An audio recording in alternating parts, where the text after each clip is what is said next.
Coming up on Arirang News. President Yoon will embark on his trip to San Francisco to attend the APEC summit next week to enhance Seoul's economic security and global leadership. His overseas diplomacy before the year ends also includes state visits to Europe. The United States has excluded South Korea from its list of countries to monitor for foreign exchange policies for the first time in 7 years, mainly due to current account surplus fell. We take a look at how this could impact South Korea. South Korea's largest startup festival, COMEUP 2023, kicks off today with more than half of the participating startups coming from countries around the globe under the slogan, "We move the world."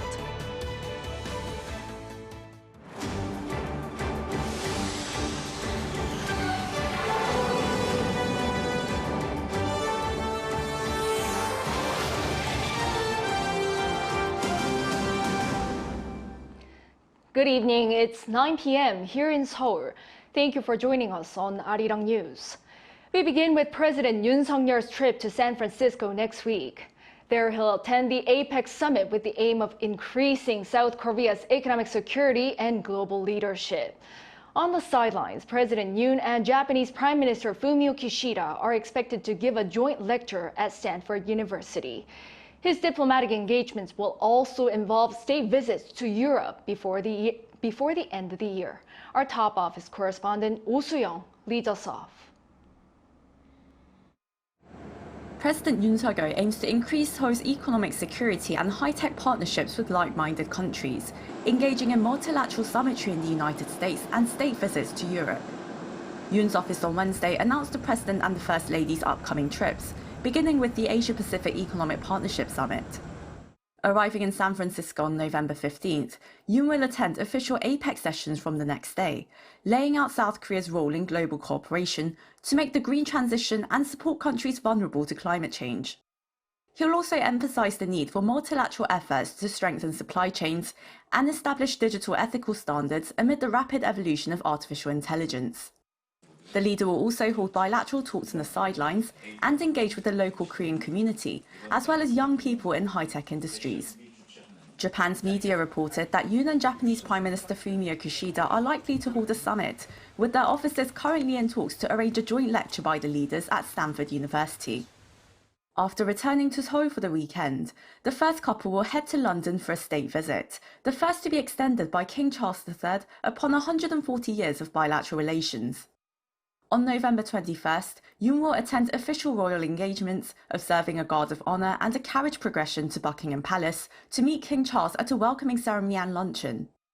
The South Korean leader will then pay his respects to Korean war veterans and at the Tomb of the Unknown at Westminster Abbey before delivering a speech at Parliament to set out the future of bilateral ties. Heading to number 10 Downing Street the next day, Yoon will hold a summit with Prime Minister Rishi Sunak as the two sides produce the South Korea-UK Accord. They will set out to strengthen their strategic partnership in trade, IT, cybersecurity, weapons, space and green industries, among other key areas. Crossing over the English Channel to Paris, Yoon will continue his appeal for South Korea's coastal city of Busan to host the 2030 World Expo ahead of the decisive vote by member countries later this month in the French capital. Marking his final overseas diplomacy of the year, Yoon will head to the Netherlands in mid-December, marking the first state visit to the country by a South Korean leader. During his 2-day stay, he's expected to engage with the Dutch royal family, government at The Hague, as well as key businesses in high-tech areas. President Yoon's diplomatic streak comes against the backdrop of the growing US-China rivalry, the ongoing war in Ukraine and the Israel-Hamas conflict, making its multilateral engagements all the more crucial amid efforts for global and economic security as Seoul looks to act as a global pivotal state. The APEC summit will be a chance to strengthen South Korea's diplomacy as a responsible player in the global community, while the state visit to the UK aims to strengthen strategic cooperation, particularly with key friendly nations. President Yoon has assigned Seoul with the responsibility and role of contributing to world freedom, peace and prosperity whilst attending the NATO, ASEAN and G20 summits and the UN General Assembly earlier this year.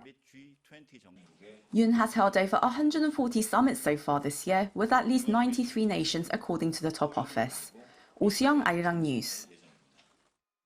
Staying with President Yoon, South Korea and Italy have long been friends, with 140 years of diplomatic ties and Italy providing support during the Korean War.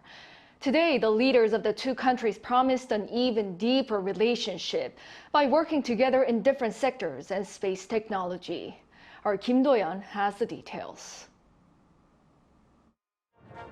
President Yoon Suk-yeol gave a warm welcome to his Italian counterpart Sergio Mattarella on Wednesday at the Yongsan presidential office, with a display by the military firing a blank round salute to signify the auspiciousness of the occasion. Soon after, the two walked in for a summit to discuss deepening economic and cultural cooperation while acknowledging each other as key partners in security. 저는 오늘 마타렐라 대통령님과 함께 양국 관계를 새로운 단계로 발전시켜 나아갈 방안에 대해 깊이 논의하였습니다. 한국과 이탈리아는 우수한 제조 역량과 첨단 기술을 보유하고 있어 양국 간 교역과 투자의 성장 잠재력이 매우 큽니다. Despite the geographical distance, it was confirmed that Korea and Italy recognize each other as friendly and closely related countries in terms of democratic values, geopolitical vision, international alliances, and support for inclusive multilateralism. This was all part of the state visit by the Italian president, only the second time President Yoon has hosted another head of state for the highest level visit to South Korea. The state visit comes as next year marks the 140th anniversary since the two countries established diplomatic ties. The two also share a deep friendship as Italy provided medical support to South Korea during the Korean War. The two countries continue to enjoy a mutually beneficial relationship, with the year 2022 recording the highest trade volume between them at $13.5 billion. And the two leaders are looking to further that as they witness an MOU signing ceremony at the Presidential Office on Industrial Cooperation. One MOU signed between the Korea Aerospace Research Institution and Agenzia Spaziale Italiana is a significant move, as South Korea is looking to launch its own aerospace agency possibly within this year. They also agreed to cooperate in hydrogen energy and artificial intelligence. In terms of security, the two leaders agreed to support each other as well. 특히 저와 마타렐라 대통령님은 인태 지역과 유럽의 안보가 불가분의 관계임을 확인하고 이러한 연대의 일원으로서 상호 공조를 한층 더 강화해 나아가기로 하였습니다. To be specific, the two countries will cooperate in maintaining peace on the Korean peninsula while supporting Ukraine and condemning Russia for its unlawful invasion. In terms of culture, President Mattarella also highlighted Korea and Italy's deep roots in history and hoped for more exchanges regarding this aspect going forward. In the meantime, President Yoon has accepted President Mattarella's invitation to visit Italy and will be planning for a trip to Rome. Kim Do-yeon, Arirang News. South Korea and the U.S. military will discuss ways to bolster extended deterrence at their 55th Security Consultative Meeting to be held next week. The Ministry of National Defense announced that Minister Shin Won-sik and his U.S. counterpart Lloyd Austin will hold the annual meeting next Monday at the Defense Ministry compound in Yongsan, Central Seoul. This is their first round of talks since Shin's inauguration last month. Detailed plans to enhance extended deterrence, including the operation of nuclear consultative group, are expected to be at the top of their agenda. The foreign ministers of the Group of Seven have strongly condemned North Korea's repeated ballistic missile launches and arms transfer to Russia as a violation of UN Security Council resolutions. Japan's foreign ministry says this was announced as the G7 foreign ministers discussed Indo-Pacific issues in Tokyo on Wednesday. North Korea has recently provided Russia with more than 1 million artillery rounds to use in its war in Ukraine, with Pyongyang appearing to receive technological assistance for its upcoming military spy satellite launch. The top diplomats also reaffirmed the importance of engaging with China and the need to cooperate with Beijing on global challenges and areas of common interest.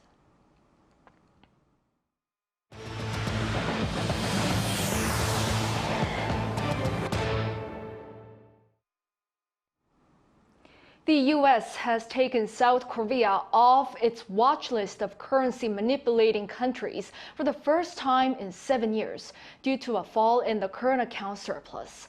Our Peunji has more on what this means. South Korea has been removed from the U.S. government's monitoring list of foreign exchange policies after it had been on the list since April 2016. The U.S. Treasury Department released its semi-annual currency report on Tuesday, which reviewed the foreign exchange policies of its 20 major trading partners against 3 thresholds.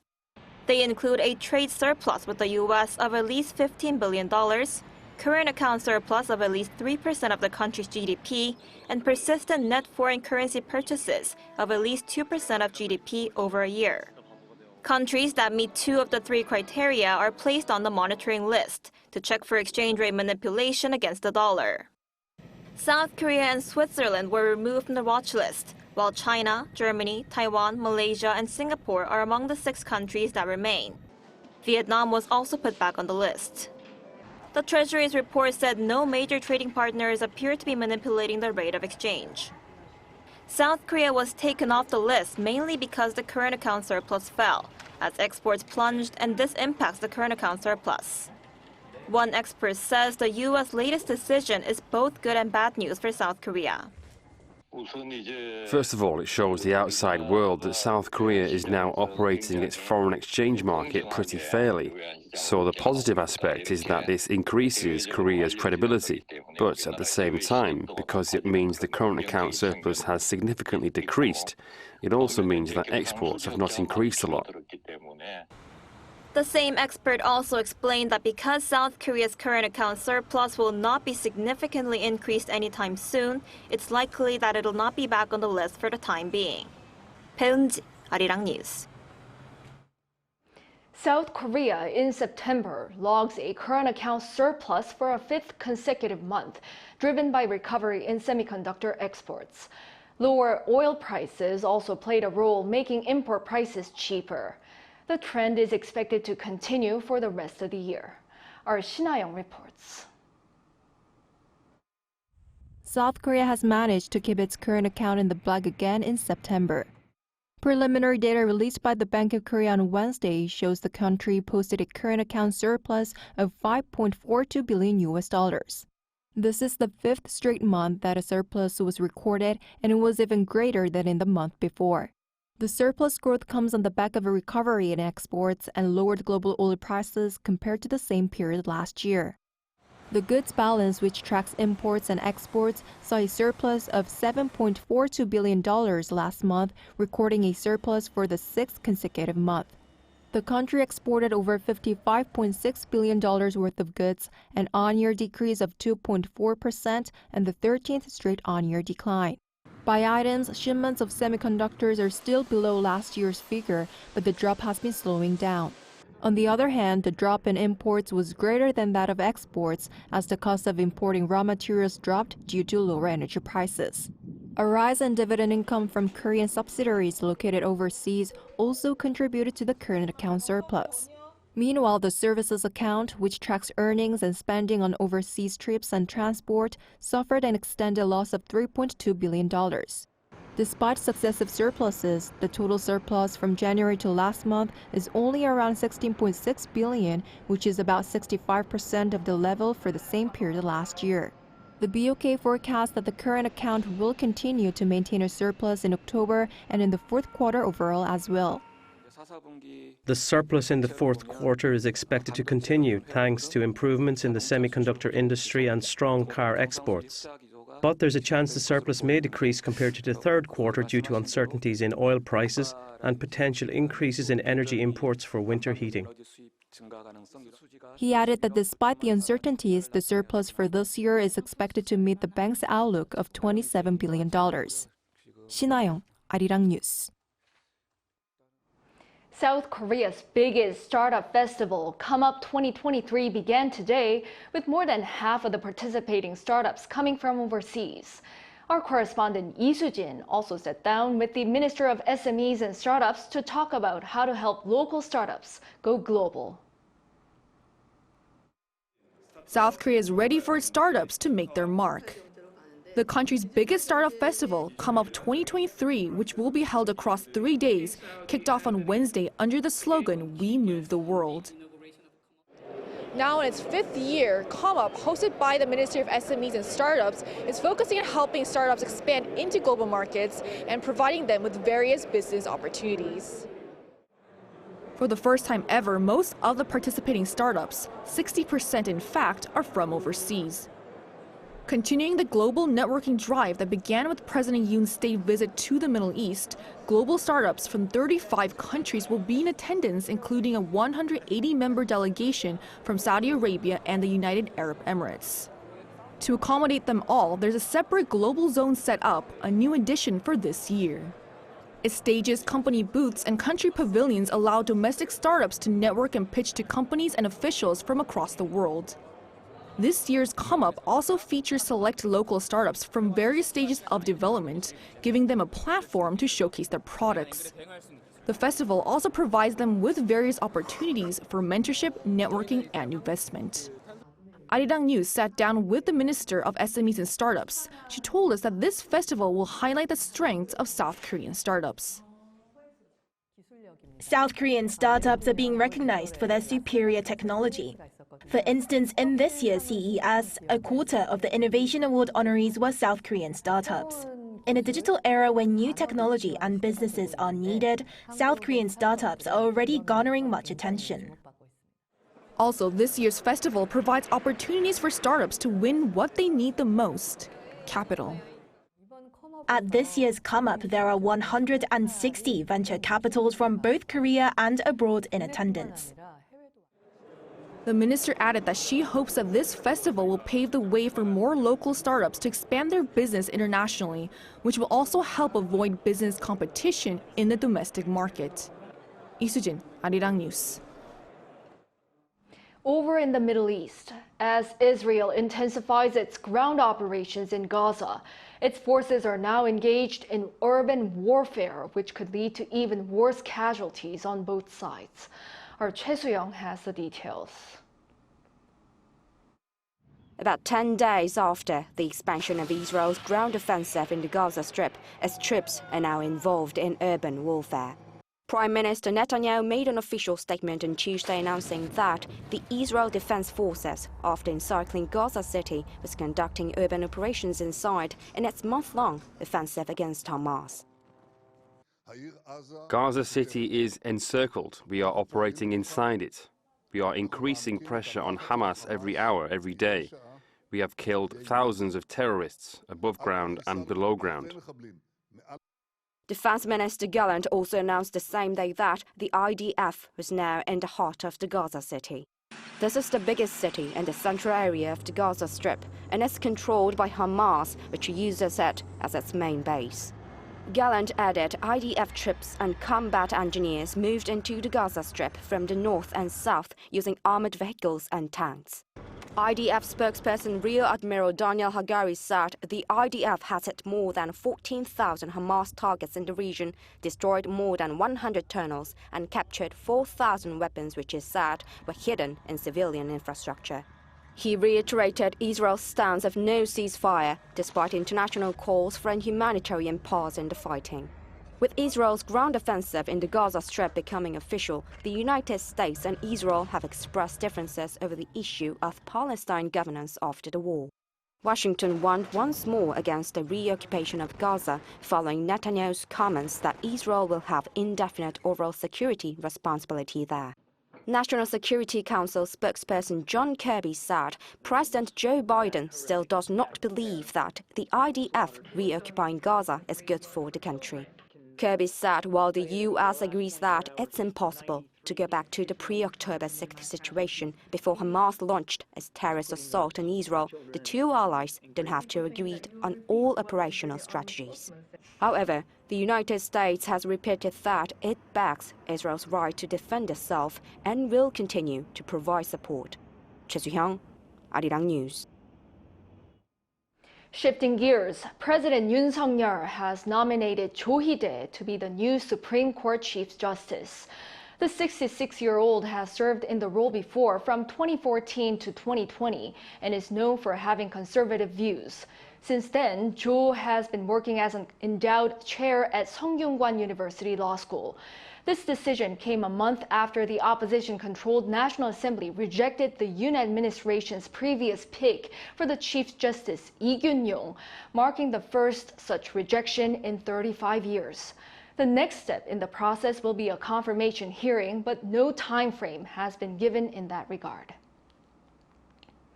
Earlier this month, South Korea's National Assembly passed a bill providing a legal basis for special educational support for students with migrant and multicultural backgrounds. Our Lee Si-hoo tells us more. 15-year-old Sophia moved with her family from Kazakhstan to South Korea. 한국에 온 지 1년이 다 되어가지만 아직 한국 생활 많이 어려워요. In less than a year, she learned enough Korean to enter a speaking contest hosted by the Migrant Youth Foundation's Rainbow Youth Center. 그러나 저는 지금 학생이니까 열심히 공부하고 학교에서 한국 친구들도 많이 사귀며 미래의 꿈도 이루고 싶어요. Nationwide, there are over 168,000 kindergarten, elementary, or middle school students with migrant or multicultural backgrounds. This is over 3% of all students. For these students, South Korea is implementing new educational programs. By April next year, South Korea must come up with specific measures to support multicultural students' education. This comes as part of the revision to the Elementary and Secondary Education Act passed by the National Assembly in early October. The legislation requires local governments to create special educational programs for multicultural students and also provides a legal basis for related research by the Education Ministry. Lawmaker Kwon Eun-hee, a member of the Assembly's Education Committee, proposed the legislation. If the existing multicultural education was based on the understanding of Korea and was conducted in one-way consideration, I think we should now move forward in the direction of mutual respect. Kwon suggests a way of learning that can highlight students' strengths. We urgently need to establish dual language education in our system of multicultural education. Lawmaker Kim Chul-min, the president of the Assembly's Education Committee, also underlines the need to teach both the language and culture. In these global times, multicultural students have the advantage of knowing the culture and language of Korea and also where they were born and where their parents are from. And helping them is the duty of the Korean government. For these students to grow into competitive talent in Korea in the future, I think we need to provide them with an education system that helps them to adapt to Korean society and also know their culture at the same time. The Education Ministry is set on establishing foundational Korean language courses by region as well as offering special scholarships for multicultural talents. Lee Si-hoo, Arirang News.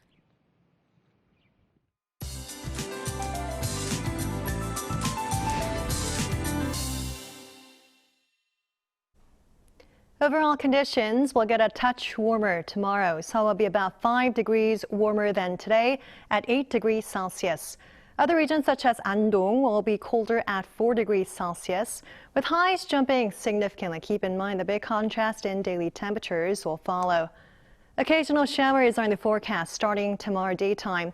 Western regions, including here in Seoul and parts of Gangwon-do province, will see around 5 millimeters. Jeju Island can expect about 5 to 20. For the coastlines, violent winds are in the forecast tomorrow. Winds will be gusting as fast as 10 to 16 meters per second. This will be conducive in creating high waves. For those fishing or boating, make sure to refer to the latest weather forecast. For tomorrow, Seoul will be starting off at 8 degrees. Chuncheon will be cold at 4 degrees. Highs will be jumping significantly for the daytime. Seoul will get up to 17, Daejeon 19, and Busan will reach 21 degrees. Southern regions will see rain continuing into Friday. On Sunday, the capital region will see lows plunging to minus figures. That's all for now, and here are the weather conditions around the world.